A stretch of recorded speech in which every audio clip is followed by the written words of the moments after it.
सांगली शहरातील घरगुती गणेशोत्सवाचे आज विसर्जन। सांगली शहरातील अनेक घरातील घरगुती गणेशोत्सवाचे आज विसर्जन करण्यात आले। तसेच सांगली व मिरजेतील अनेक मंडळांचेही रात्री उशिरापर्यंत विसर्जन करण्यात आले।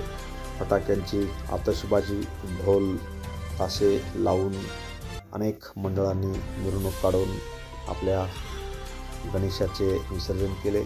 तर सांगली शहरातील अनेक घरगुती गणेशोत्सवाचे सुद्धा अगदी मान्यवरांनी विसर्जन केले।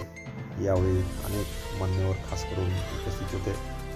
या सर्वांच्या उपस्थितीमध्ये घरगुती गणेशोत्सवाचे विसर्जन करण्यात आले। तर रात्री उशिरापर्यंत अनेक मंडळांनी आपल्या घरगुती गणेशोत्सवाचे विसर्जन केले। Press the bell icon on the video and never miss another update.